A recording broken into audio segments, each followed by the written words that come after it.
Tom, before the microphone or sign cuts out again, welcome to Cinema Life and Everything. How are you doing today? I'm good, very well. Yeah, thank you. Thank you for having me. Oh no, thank you for appearing and bearing with me with all the technical glitches. So to get started off, just like I always do, I'd like to tell the viewers or the listeners a little bit about yourself and how you come to be here. Yeah, so God, I am a Your whole life. yeah. So I started when I was 12. No, okay. I am a second year film student studying at UCA Farnham. I'm a writer. I'm a director. I'm just a filmmaker in general. I think is just sort of how I describe myself. Yeah, I met you, Phil, on the set of one of the other student films. I was doing a one-line acting role because I do a bit of acting here and there just because I enjoy it and I like being on set. And yeah, met you. You were absolutely lovely. We got to chatting, and I had a documentary for second year that I had to do for the uni. And I saw on your Instagram page that you did professional wrestling, and I thought that was incredibly interesting and wanted to just see what that was about. And then I've been a big fan of combat sports my whole life and sort of like the combat sport documentary style as well. So yeah, got in contact with you, and then you invited me on the show after we did the documentary together. So yeah, that's where I'm from. That's brilliant, baby. And yeah, I really do appreciate that documentary as well. I know it sounds a little bit cliched or I'm a bit of self-effacing because I'm saying it's brilliant and No. it stars me, but no, it was an incredible piece of work. If anyone wants to watch it, it's called Wire Wrestle and it's available on YouTube, and it's worth a watch if you want to, as well as watch me on a podcast, but up with me for another 10 minutes talk about Wire Wrestle. But no, thank you. You did an amazing job of that, and I really appreciate that, mate. Thank you. Thank you. But enough things starring me. Let's talk about 3 films that you have chosen that have influenced you, and one that I probably just finished watching about 20 minutes ago, and it's still like I'm still bedding in with it all. It wasn't the lightest of watches. No, yeah, to be fair. Incredible film. So yeah, your 3 films, if that's all right. Yes, my 3 films that I sent to you were The Breakfast Club, Aftersun, which is the one you just finished, I guess, and then I think the Steve Jobs movie, but the Aaron Sorkin one specifically. This is the Fassbender one, right? Yes, that's the Brilliant. one. Yeah. That's all I right. don't know what yeah, I was hoping it wasn't that one. The other, yeah. So those are the 3 films I picked. It's a difficult one because you said 3 films, and Letterboxd has 4 films, so I've sort of been thinking about 4 films quite a lot. But weirdly, for a long time, I've been able to say, if someone says, "What's your favorite film?" I've actually been able to answer really quickly because I watched The Breakfast Club when I was, oh God, must have been like 16 at least or something, 15, 16, and just was like, "Oh, that's my favorite film right there." Like I've just seen it. And it hasn't really, it's had some competition in terms of, I've seen a lot of films that I think are spectacular since then. Yeah. But it's never really been a film quite yet, other than maybe Aftersun. If Aftersun, depending on how we go, how I go now with my filming sort of watching, it's going to be a battle between those 2. But as of now, The Breakfast Club still stands alone as just my favorite film. And I think if I had to say why, I think it would be the reason that every film speaks to me. I think it's because I think film, more than any other like medium of art, just has the ability to capture a feeling and an experience better than anything. I think some art like music, I think is a close second for me. I think just art like paintings. I think everything has a really good ability to get art itself to create an experience, but I think none quite beat for me film. And I think when I watched The Breakfast Club, I was, like I said, 15, 16. I was in what would be technically high school at the time. I had a group of friends that we all liked to do drama together, but we weren't all sort of in the same friend group. We were from different friend groups, but we came together for drama. And then we watched this film, and it just sort of, it captured that experience I was having at the time so effortlessly and perfectly, and just made me feel excited to be who I was, where I was, doing what I was doing. If that makes sense. It made me feel cool to be a kid in school, in high school, with the friends that I had, and it spoke to me in that sense, and since then it's just been my favorite film. John Hughes had an absolutely amazing run of films, and would you say that it was still your favorite film because it like the content of the film matched up with the time of your life as well, and it's almost got that nostalgic factor for you now that it can bring you back into that place again?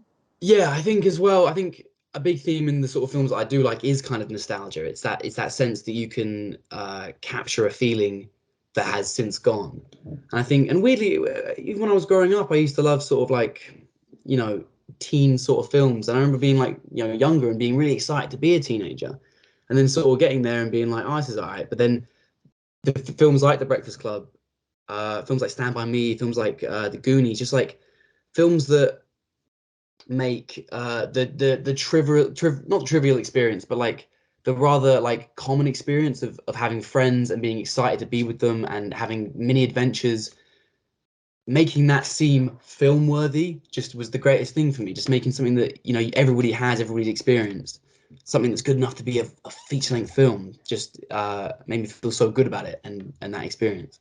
Do you think that it's something to do with the writing and stuff as well? Because the way that he was, the films were able to capture like teenage angst, but teenage experiences, and the writing all feels very true. I mean, it's always got that heightened level of film, but at the same time, the emotions they're expressing and the way they express them is very, very authentic.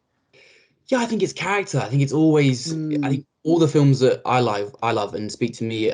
They've always. I'm not a very high concept film person. Like if mm, somebody tells me like, oh, there's a film like The Matrix, for example. I have not seen The Matrix yet, and it's very much like I probably should, but just based on how that film is so iconic, based on the premise, the idea that, yes. you know, it's about this, as opposed to, you know, even now, like I'll write a script and I just don't, I struggle to sell them to people because it's not like oh, this and this happens and this happens, it's really cool. It's more like just read it and you'll fall in love with the characters and then you'll want to watch it. And it's the same for Breakfast Club and for all those sort of films I listed then. It's the characters. Each one is so flushed out, and to every aspect of the film, from the Yes. writing to the production design to the acting, each of those people you can not only see in your own life, but also you just want to go and see it. Like you finish the film and you want to watch it again because you feel like, I want to see those people again. I want them to, I want to experience who they are and how they are again, because they're just so well developed and so well written and so authentic. I think that's the key. And I think another thing that really leapt out about it with me, it was almost like a stage play. Like I know it's setting a film, but it's just one scene pretty much, and the characters come in and out of that scene. And I was really struck by how you could have performed that on a stage, but that didn't make it any less film worthy. It was just the best, very stripped back, very pared down, but everything had meaning. It was, like you say, it wasn't hung on massive concepts or CGI or trying to have. I mean, it had grand ideas, but it just told it in a very matter of fact way, which in a way lets the story do the talking. When you agree, and it just allows the characters to fill the space as opposed to oh, look at this pretty thing over here. We've got some CGI going on.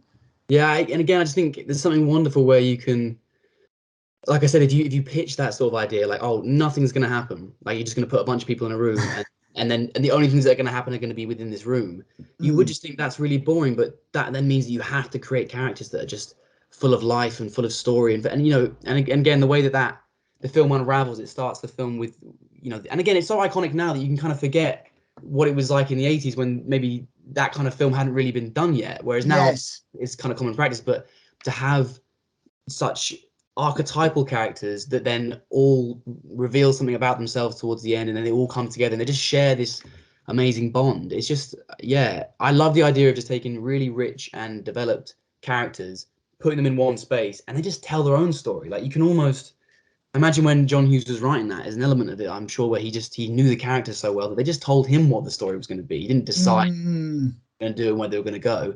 It probably spoke to him more than it did him writing it, if that makes sense. And also as well, just capturing that moment. You're not follow. I mean, they are going on a journey, but it's purely emotional journey. They don't need to leave that space to do all of the traveling they need to do. And watching it again, it was a very exciting concept because, like I say, normally like the hero's journey or when someone goes on a character arc, they'll have lots of scenes with lots of different people, especially coming of age films where it builds up to a big revelation at the end. Ladybird's jumping into my mind quite a lot at the moment. Yeah, I love Lady Bird. Yeah, yeah. Brilliant, right? And The Edge of 17 was one I watched not so long ago as well. But it's meeting with lots of different people in lots of different spaces that then give them their complete journey. So it's a physical and an emotional one, whereas this is just purely emotional.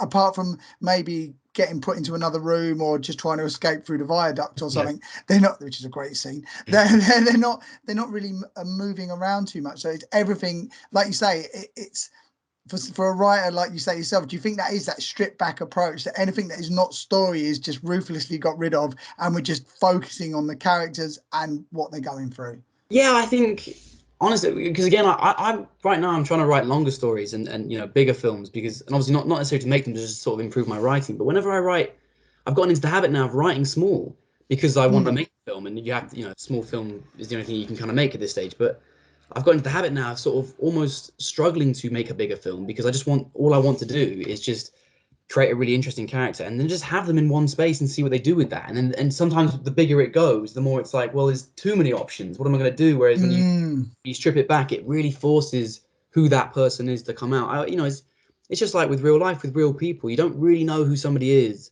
until they're put in certain situations. That's when a person reveals themselves. Again, like somebody the other day was telling me how like, oh, I know this person, they're really mature, and I said, are they that mature? And they were like, what do you mean they're really mature? And I remember thinking like, I don't know them that well. I haven't seen them. I don't think maturity is something you can figure out within one conversation with somebody. It's something you have to see after they go through certain situations, and that's when maturity comes out.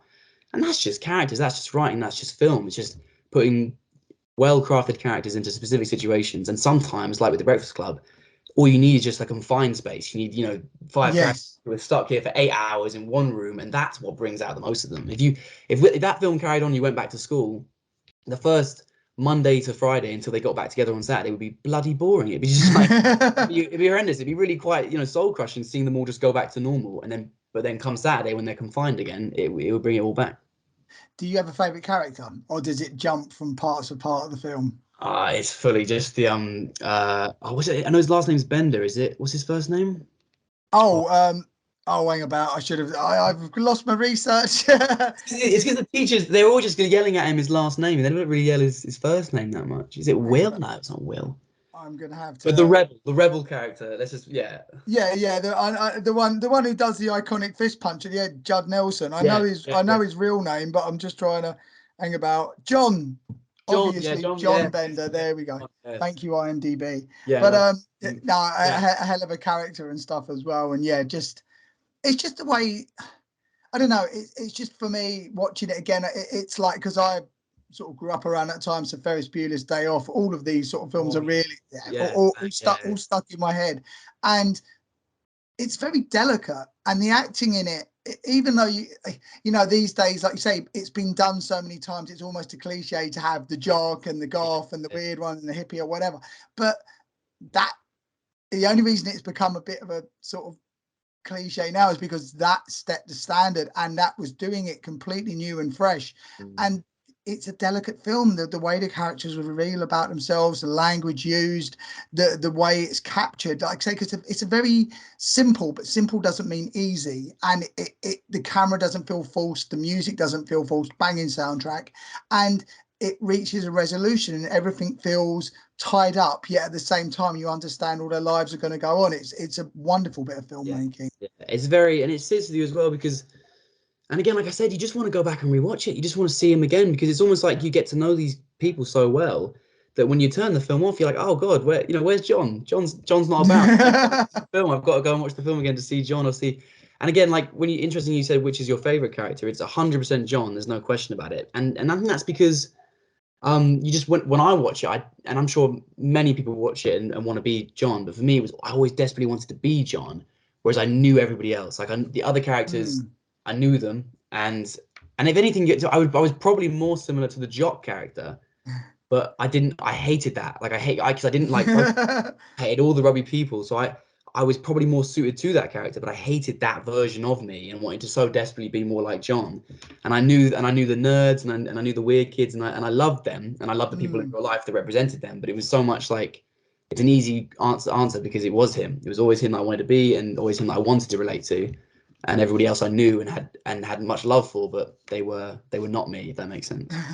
Very much. And it's funny as well because, like you say, people like, oh, it's an archetype, but the characters are real. They're very fleshed out. You know about their backstory without having to see lots of flashbacks of lots of other characters to come in.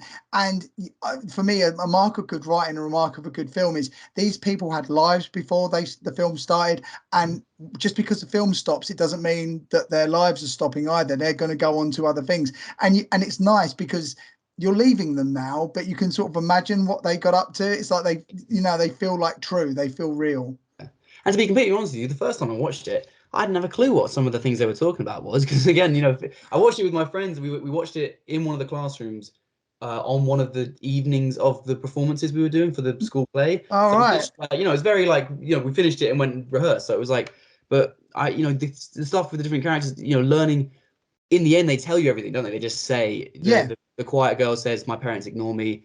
The nerd kid tells us that he had this flare gun, that he was, he was struggling mentally. So they literally just tell you. But the beauty of it is when you go back and rewatch it, that stuff doesn't just come out at the end. It's there throughout. I mean, at the start, it shows you a shot of the locker having been blown up. That Yes. means nothing to anybody until they've seen the end of the film.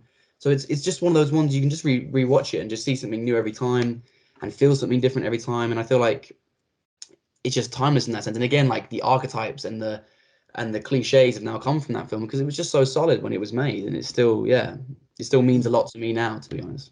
An incredible film. And gentle listener or viewer, if you do like foreshadowing, wait till we get to Aftersun. Yeah, Aftersun's like it's like me now having been a bit older. Like that's this. Now this was the one that That's a yeah. coming of age movie, but Jesus. Yeah, I think we'll get to that last. But if it's all right by you, would you mind to do Aftersun last, or would you like to end with Steve Jobs? 100%, yeah. We'll do Steve Jobs. Yeah, do Steve Jobs next. Yeah. Let's do Steve Jobs with absolutely powerhouse performance by Fassbender, and Yeah. again, based on like real characters, real people, but writing again, whip smart, absolutely, Yeah. and perfectly delivered as well. Yeah. So yeah, I mean, please, why Steve Jobs? Steve Jobs is a bit of a cheat film for me in the sense that I gave it to you as more of an umbrella for just Aaron Sorkin. And Right, I yeah. was like picking Aaron Sorkin, but Aaron Sorkin was sort of the first time, and I think this is true for a lot of people, to be fair. Other than maybe, I think the close second maybe would be like Tarantino or something. But Aaron Sorkin, I think for a lot of young writers and just writers in general, is like the guy they see and go, oh, like you can be known for this. Like you can Yes. not just be a writer director, but be so good at writing that everybody knows you for that. Like that. That was one of the first times where I remember thinking like, oh, like this is a real writing is its own thing. It's not like a thing you do so you can direct it. It's a thing that has its own sort of craft, and that's obviously like really early on in my sort of film endeavors or whatever. But Steve Jobs, I watched the Social Network first, then I went and then I saw Steve Jobs while I was before I went to uni, and then I went back and watched the Social Network, and just his style, his the music in his writing, the characters he writes. I just think, and Steve Jobs is my favorite version of all of that. I think Social Network is a close second, but just the structure of Steve Jobs, the three acts, the sort of it takes place in three locations. There's a ticking clock the whole time.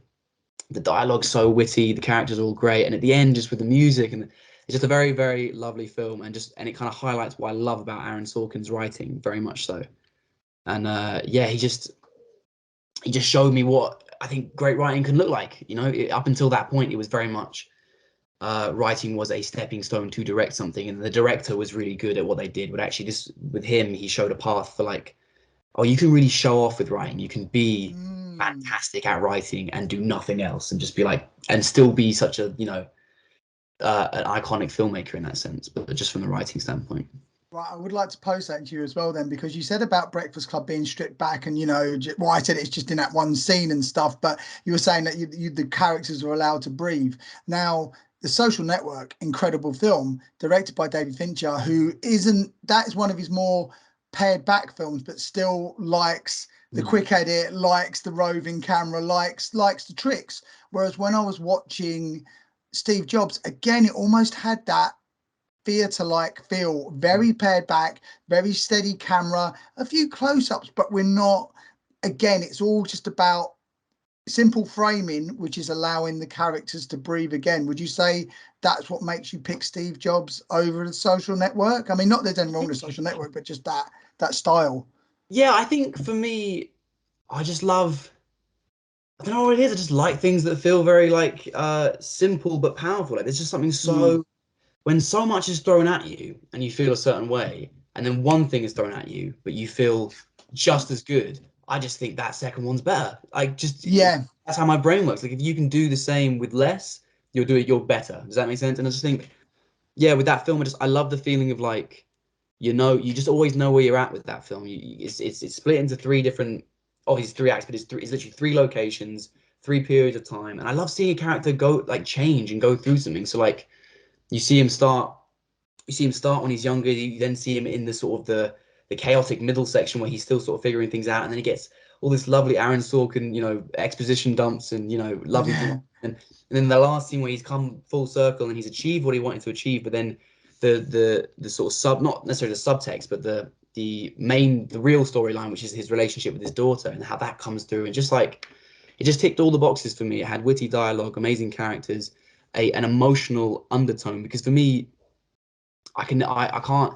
For me, a film doesn't really speak to me if it hasn't got some sort of humanity in the center of it. I can't.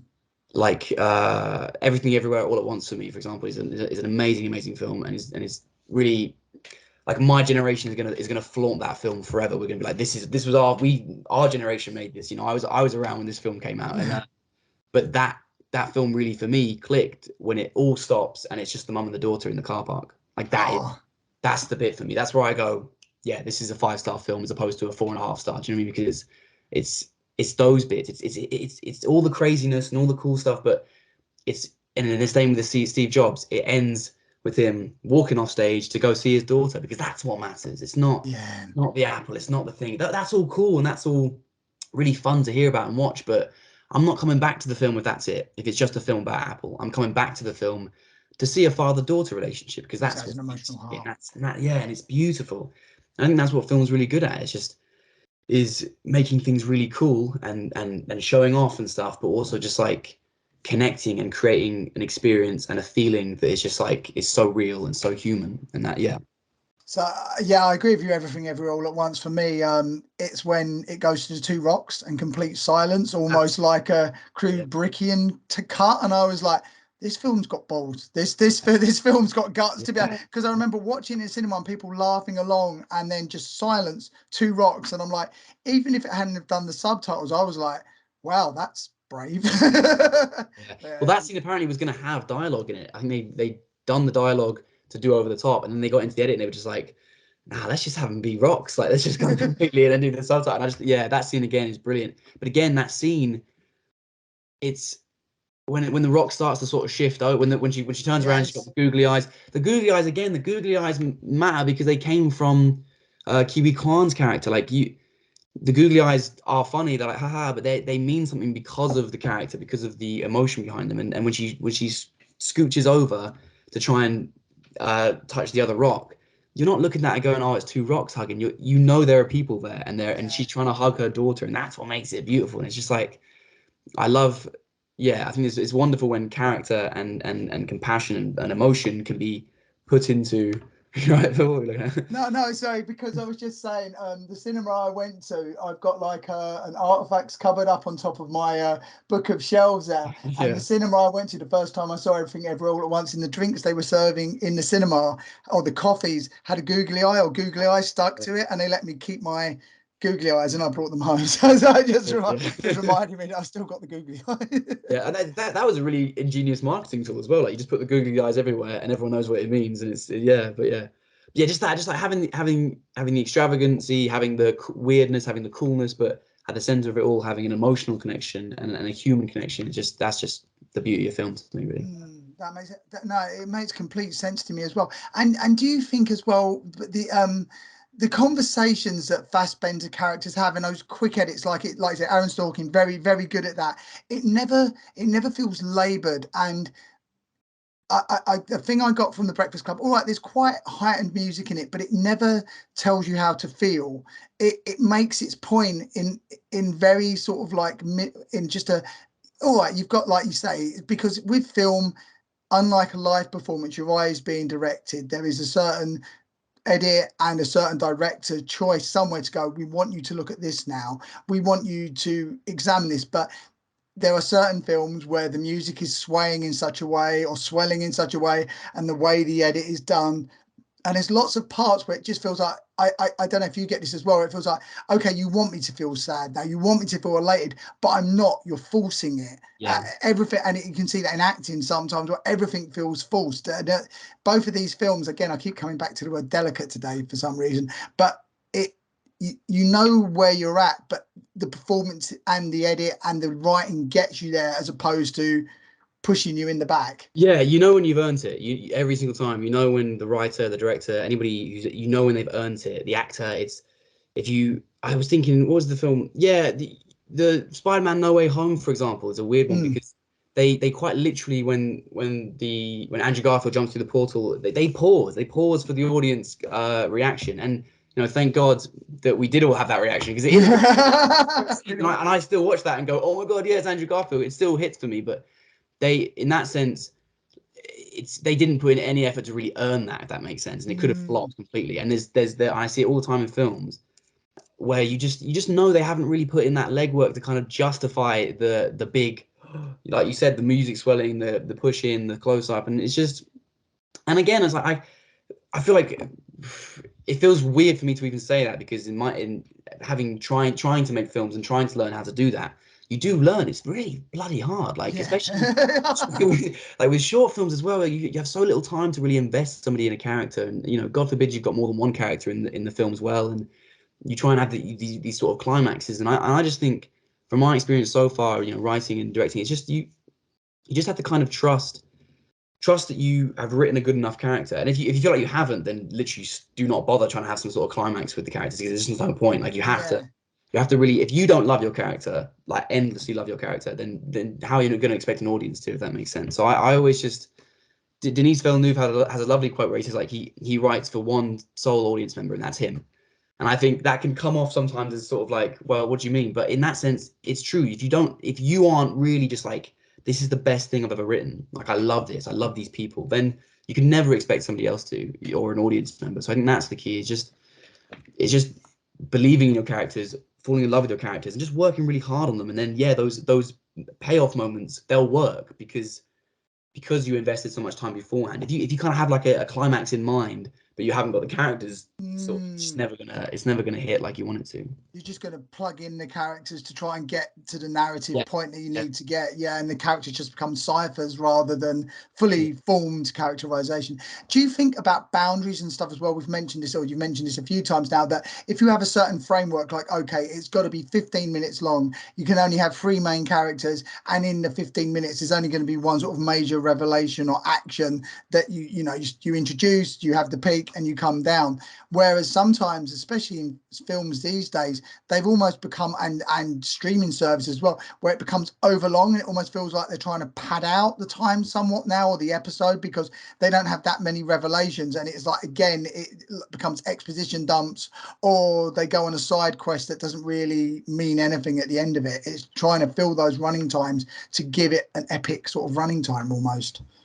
Yeah, I could rant for about an hour about Disney Plus and about streaming. So because I was really excited, like because with New Hollywood in like the 70s, it was kind of like there was this whole thing where like Hollywood wasn't doing very well, so they had to sort of start taking risks and putting money into young directors, young visionaries like George Lucas, Martin Scorsese, and that's kind of how all those amazing films and directors were born out of sort of a change in the studio system. But like, I was really hoping that maybe the streaming services and Amazon Prime and Apple TV and these different sort of things would usher in a new sort of era of putting faith in young directors and young visionaries. But it seems to have gone the opposite way, where in fact it's more about now, again, it's just about money and just about pumping out content. I mean, like the Obi-Wan Kenobi show, for example, is just like a prime example for me of like a character that's just beloved by multiple generations of people who just needed a bloody film. He just needed a film, and they made it into a TV show so they could do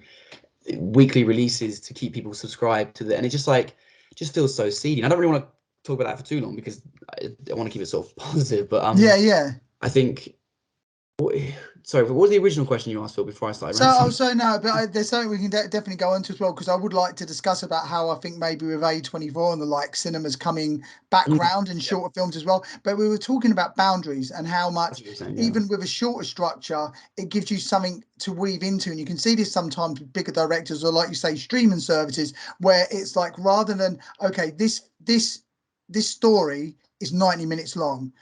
Okay, we've got fulfilled content, so we're going to give you 300 minutes, you've got to fill it, go. And then suddenly you just get lots, like I say, you can see characters are introduced and erased, making no real difference to the story. Side quests have gone on and come back, and then you realize it's all for nothing. Just to get content, just to fill time. I've seen this with a few films as well recently, where you're in there and you're like, okay, it's a 2.5 hour film.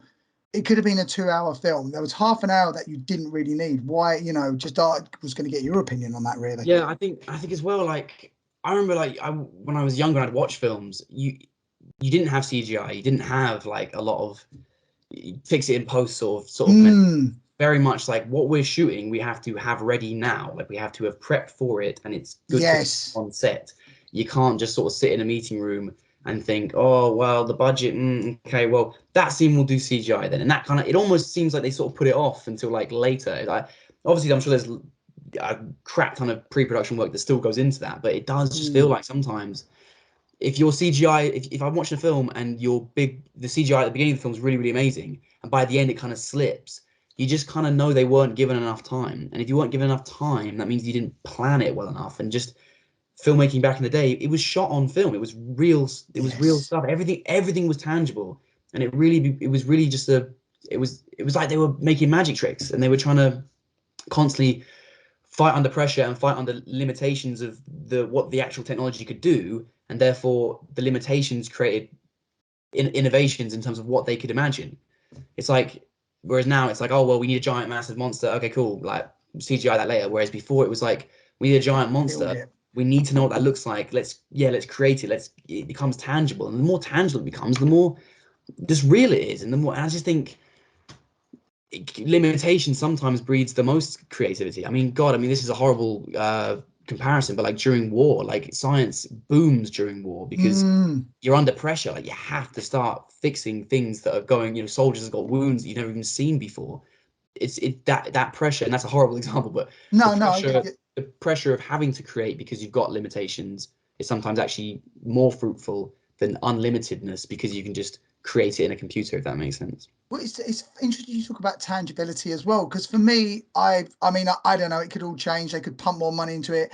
They could have this killer app that will change it around. But for me, it seems like, or maybe it's just what I'm being sort of fed to on Google News and stuff. But a lot of the streaming services are losing subscriptions, and it does. I have seen a pickup in cinema again, where they're not just long films. You are getting films doing 90 minutes, that mid-budget, mid-level action film drama, which I would always used to go to Blockbuster Video or whatever and get it.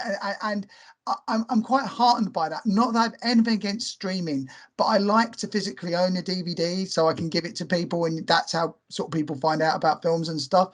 And also as well, I just think having the event of going to a cinema, sitting down, watching a film, and it's like, okay, you are here for the 90 minutes, 2 hours now.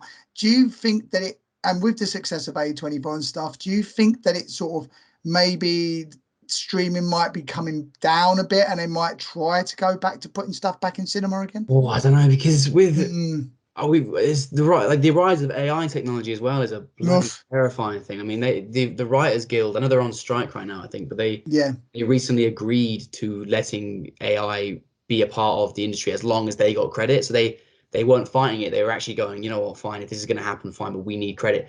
And that's a terrifying idea that is something that is going to be moving in. But I mean, it's not really what I don't think now at 21 in film school it's almost worth even thinking about it. I know I need to be like aware of it, but like for me right now, it's about the craft for me at the minute. I think, and if the pendulum does swing, and I don't know if this is just 'cause I'm getting into film. I've been getting into film more and more over the years, but I do feel like among my non-film friends, good film is like cool, if that makes sense. It's like Marvel's cool. Obviously, everyone loves Marvel and everyone goes, but it's becoming like a thing now where Marvel is known for being kind of not that cool, and actually indie films and A24 and better films are becoming now more like actually the cool thing to be talking about, if that makes sense. And I think and if it does swing that way, that's amazing, because that means you look at a film like Joker, which I've got my issues with, but it's like a $9 million film, and it made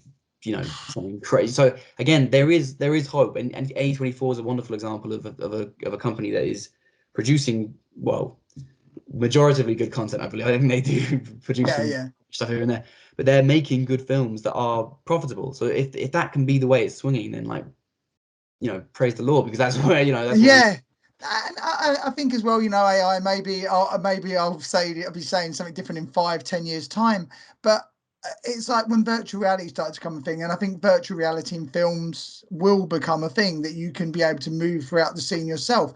But that's like saying when paintings were made and suddenly when the moving picture came about, all right, no more paintings. Paintings are obsolete. No one's ever going to look at a painting again. I think you're just going to have different tools and different instruments to create with, but there's going to be, even if it might, I don't know, like there are still directors now like Tarantino who will film on film, and it can be antiquated, but that's how they've learned and that's how they want to do it. And I think that's a great thing. It does come down to cost somewhat, but then at the same time, if you are making money, it seems you're given a little bit more allowance to make the stuff the way you want it.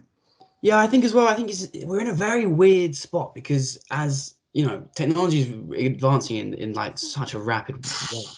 On top of the fact that we were sort of like streaming was really coming into its popularity, obviously before, but like very COVID came about, and then as the streaming was coming up, then COVID came, and everyone's at home, and it just like. And I think it's difficult to now. I mean, we're only a couple of years removed from sort of all of that, and it's just sort of.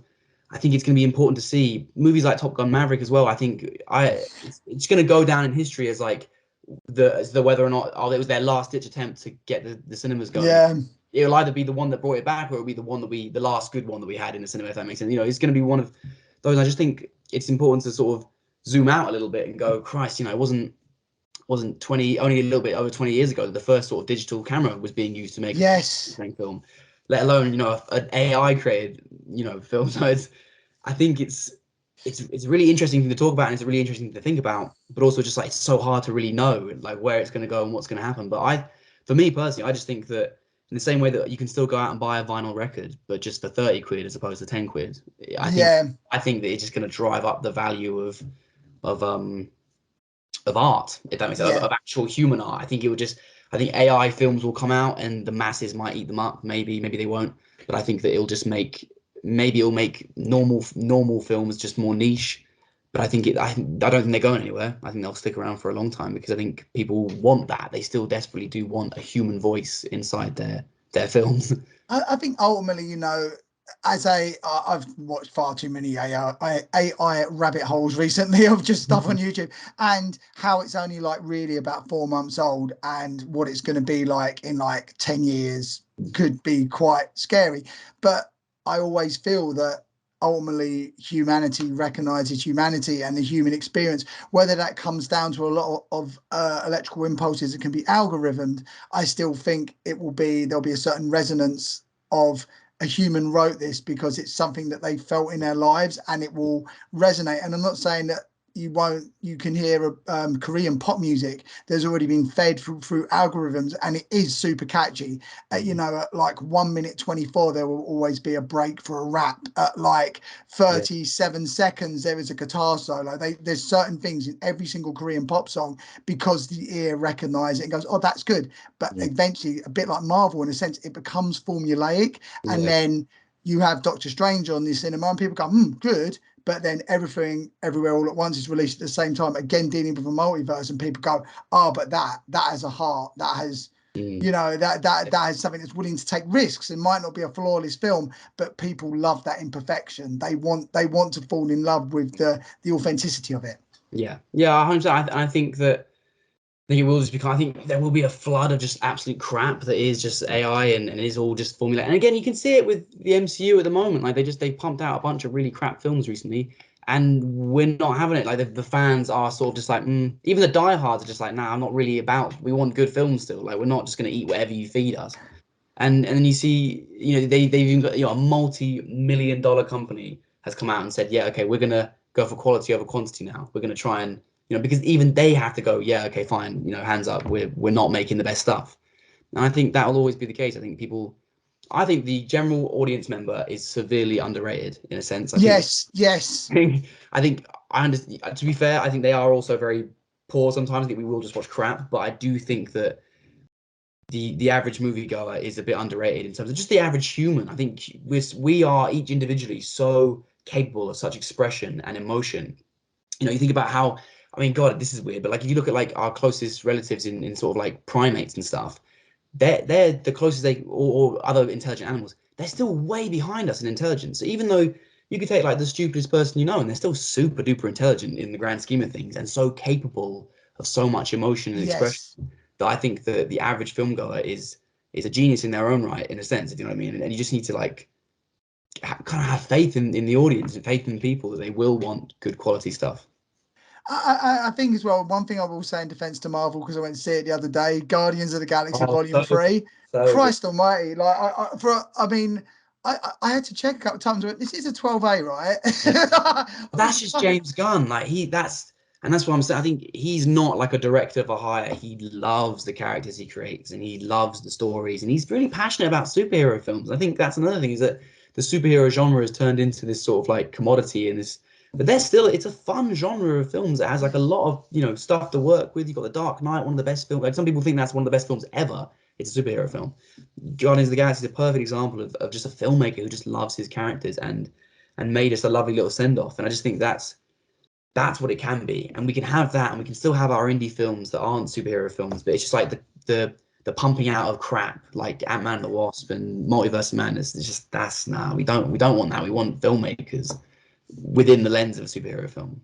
the saddest thing for me with Multiverse of Madness was that Sam Raimi was doing it, and I could see that if they had taken the blinkers off him, he would have made an 18 certificate Marvel horror film. Yeah, Yeah, you could blatantly see that's the way he wanted to go. He wanted to do Marvel The Evil Dead.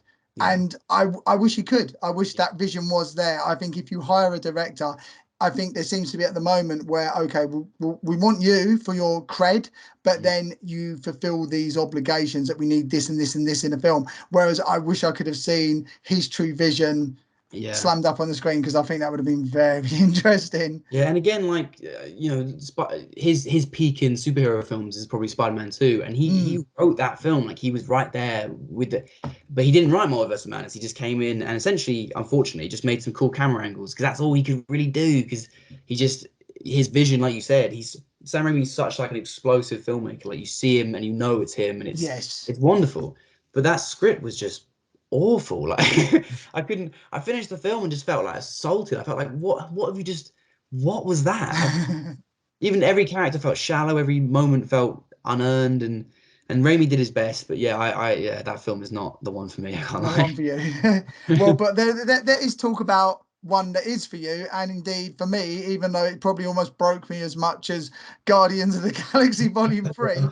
Let's talk about After Sun. Oh Thank God, you, Tom. yeah, yeah. Aftersun, blimey. It's a very heavy film, and yeah, and I'm kind of shocked that you watched it right before this because I probably wouldn't have been able to. I've been like, no, I got. Yeah, After Sun, I feel like it kind of captured everything I was talking about up to now, and captured everything I like about films up to now. It has the wonderful characters, the beautiful acting, the sense of nostalgia that I just can't seem to get enough Yes. of. Like even I've been on family holidays like that, and but it wasn't even really about that. It was just that feeling like this happened. You know this happened. You can see it's tangible. It's there. You can feel it. So it's not even really like I'm reminiscing and go, oh, I remember family holidays. Yeah, yeah. It wasn't like that. It is like that, but it's not. It's just you just know that the filmmaker is being so open and raw and just honest, and you can taste the honesty in that film. But yeah, I just think I think The Breakfast Club was a film I watched when I was 15 and kind of Mm, sparked my love of film.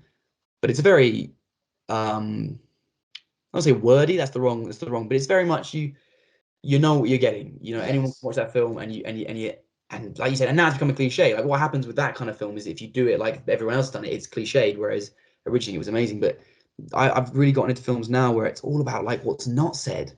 Yes. Makes sense. It's kind of like the words in There's no between big the words. reveal. Yeah. Yeah, and I think and Paul Mescal for me right now, and I know this is not this is a very common opinion, but he is at the forefront for me right now in terms of performance and acting and just being able to like show you something, but it's not what he's giving you, it's what he's not giving you, it's what's not being said. It's Mm, interestingly my least favorite bit of that film And bearing in mind, it's one of my favorite films ever, so it's not that bad of a thing to say. But one of my least favorite moments of that film is the shot of Paul Mescal where he's crying in his bedroom from Yeah, behind. And I love that shot. I think it's an amazing scene. I think he performs it amazingly. But it's my least favorite bit because it's actually one of the only times where it really just says, "Oh, there's something wrong," or "Oh, yeah.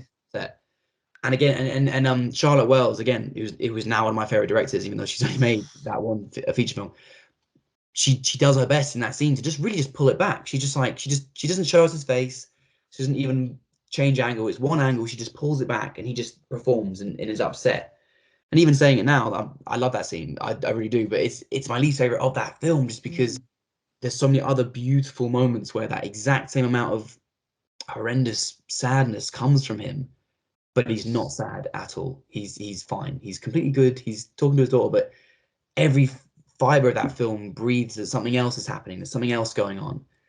And when I first, and obviously, and spoilers, am I allowed to do Yeah, I spoilers? was going to say Yeah. this is going to be spoilers. It's on Mubi. You can Yeah. get Mubi. I'm not sponsored by Mubi. I wish I was, but you can get Mubi free for 30 days. So bloody go and get Mubi and Yeah. watch it. It is well worth it. It's a lovely film. Yeah, when I first watched that, I didn't know the context because the context is obviously that the context is that Charlotte Wells' father committed suicide when she was Oh, younger, and that was her last time she saw her dad, I think. But it's based on real life. So it's based on her real father, and it's a memory. And I didn't know that when I first watched it.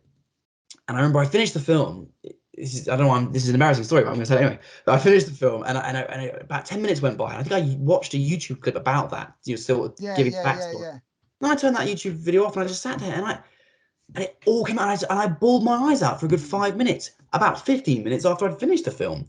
But it was because knowing that, and then thinking about what I just seen, and then knowing, because again, if Paul Mescal spent the entire time crying off away or Yeah, being yeah. upset, you'd have been like, okay, he's not doing well. That's great, cool, and you would have wanted. But it's the fact that he refrained from doing that for almost the entire film, bar that one sort of scene.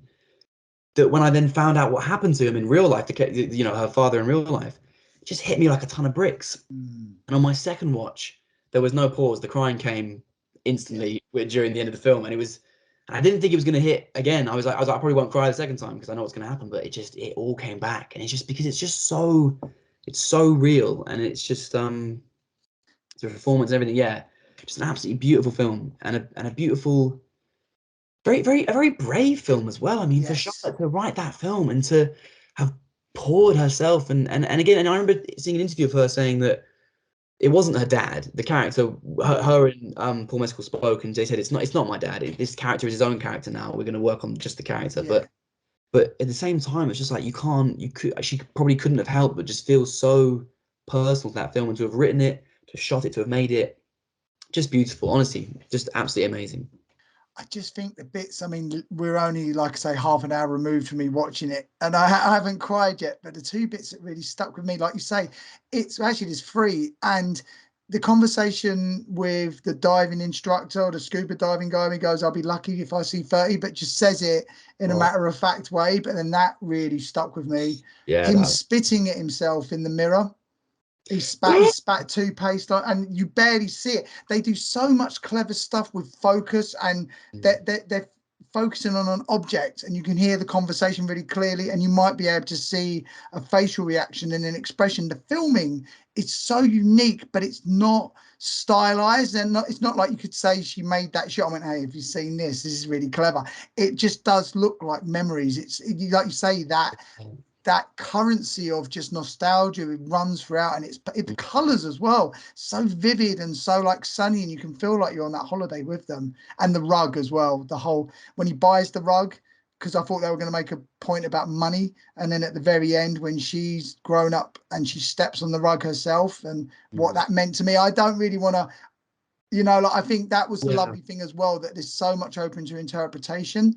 Mm. And Oh, yeah.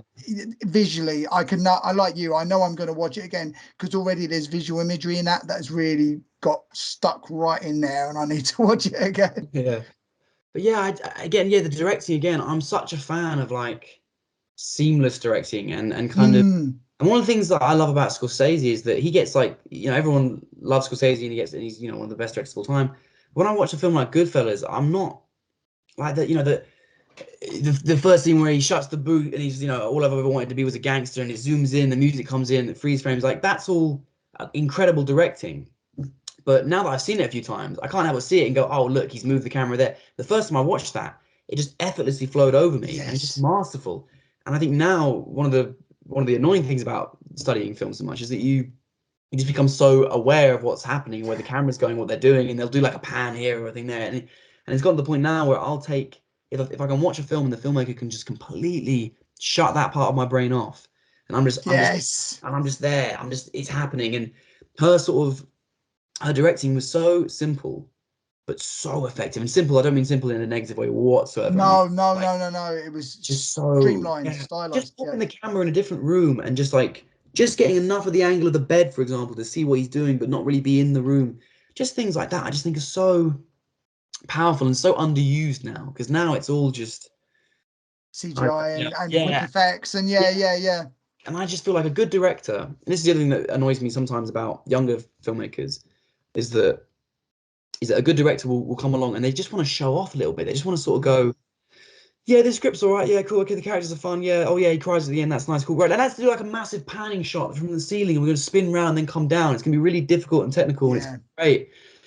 And that's cool if it fits the scene and the character. But if it doesn't, it's rubbish. In my Yeah. opinion. It doesn't, honestly. And I just think it's so important to never ever allow your work. I think everybody, people say like editing should be seamless, it should be invisible. I think directing should be invisible. I think cinematography should be sort of invisible. I think Acting it's should be really, yeah.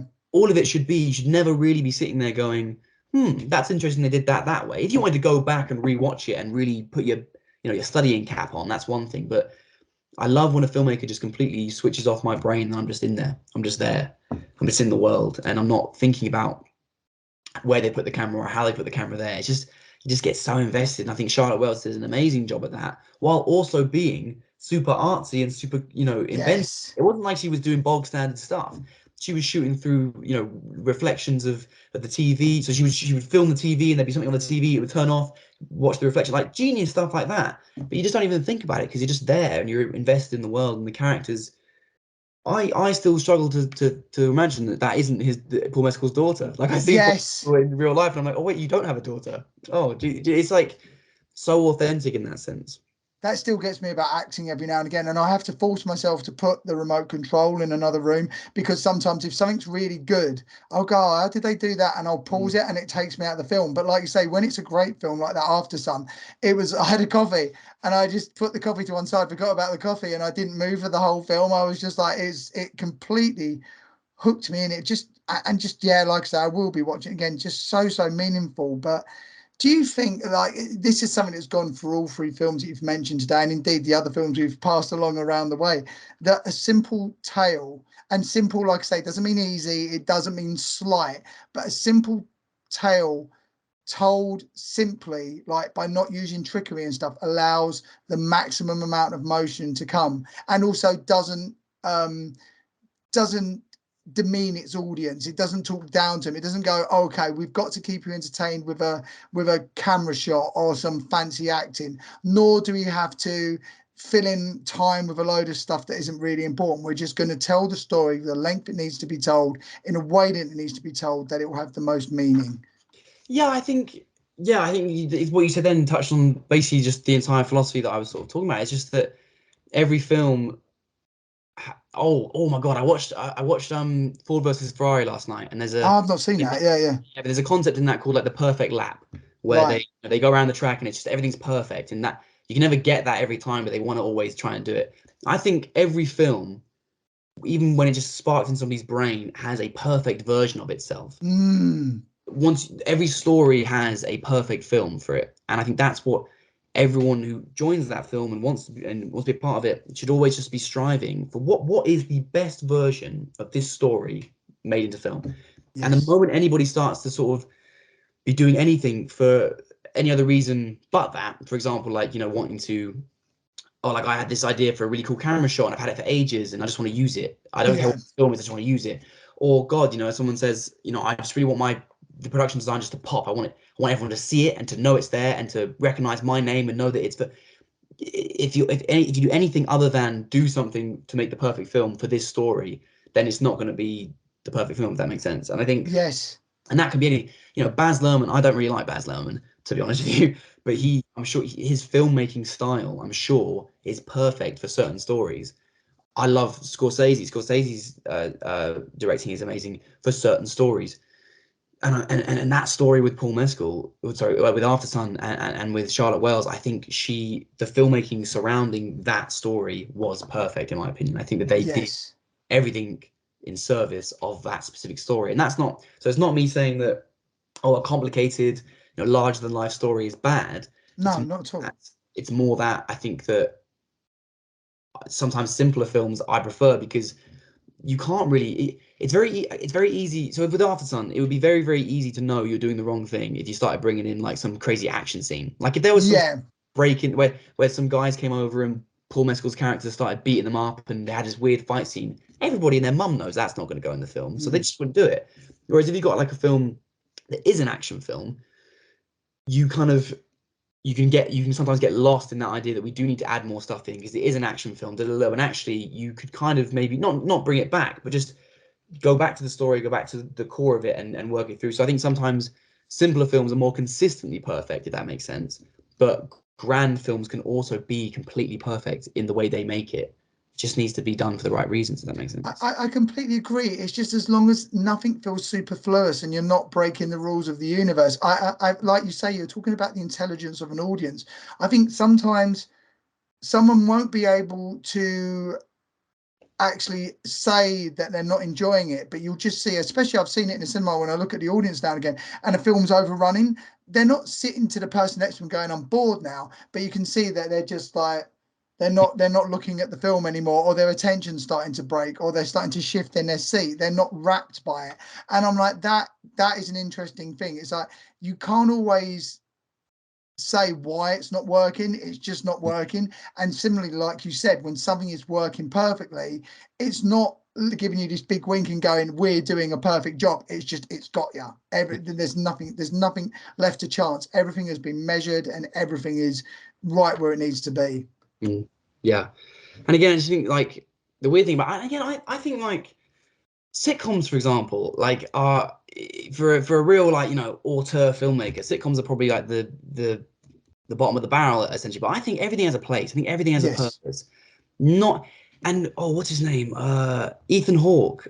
I think Ethan Hawke is one of the most underrated actors ever. He's incredible. He's one of the best artistic minds within the industry. But he did that Moon Knight TV show for Marvel, which I think is also a bit underrated. But regardless of that, and he's been in. I know him best from the Before trilogy, like most people probably do. Oh. But he is a wonderful artist, Yeah, and he he is. really gets it. And oh God, Dead Poets Society as well, amazing. But he said in an interview for the Moon Knight show, he was like he hates the idea of high and low art. He was like, Yes. I mean, there's nothing more ridiculous than the idea that there is some art that is worth more just because it's more dramatic or it's more this or that. He said, I think there's the the Raging Bulls, and then there's the Iron Mans, and Yeah. they're just different things. And I think you've got the sitcom, you've got Friends. Most people can watch Friends and love it, and if you can fill up half an hour of your time with something you really enjoy and is great, that's good. That's what it's about. And I just think, but then saying like, oh, Friends is the best, or trying to compare Friends to a really artistic and high class film, is like, I just think it's really silly to think that something is bad just because it's not trying to be like really artistic or really changing the world. I think everything has its place. And again, like I said, with that perfect lap idea, you can have something perfect, but within its own genre. If Yes. it can be the perfect thing within that world. And again, the Guardians movie, Guardians 3, I think that film is almost perfect. But I'm not going to say it's better than, bloody, I don't know, Schindler's List. It's not, that doesn't make It's it, different. I'm Yeah, not yeah. comparing them because they're different bloody films. It's like Guardians is trying to be an entertaining, fun, light-hearted family film, which hits you with some deep, dark stuff and some wonderful character things. And that's what it wants to do. That's what it's trying to do. And it's Yes. exceeding exponentially at that. And the same with these other sort of films. I just think you can get into this habit of sort of thinking, oh, well, that's low art. That's not really, weird. But it's not. Everything has its place and everything can be perfect within its own sort of world. Really, really perfectly said. And yeah, I completely agree with you. I think at the end of the day, if it emotionally resonates with you, if you're miserable and the US Office or Friends cheers you up, there's a reason that Friends is still being bought for hundreds of millions of dollars to be kept streaming. It's timeless, even though some of the jokes in it now are a bit some very dated stuff going on, but it's still incredible. One thing before you go, I have to recommend, if you like Ethan Hawke, he did a TV show recently, a streaming show for Showtime called The Good Lord Bird, which is incredible. Well recommended to people watching and listening as well. What streaming service was it again? The Good Lord Bird. So it's about an abolitionist, John Bird, I believe his name is, and it's just a mini series. And Ethan Hawke, I think he directed a few of the episodes as well. He completely brought his character to life.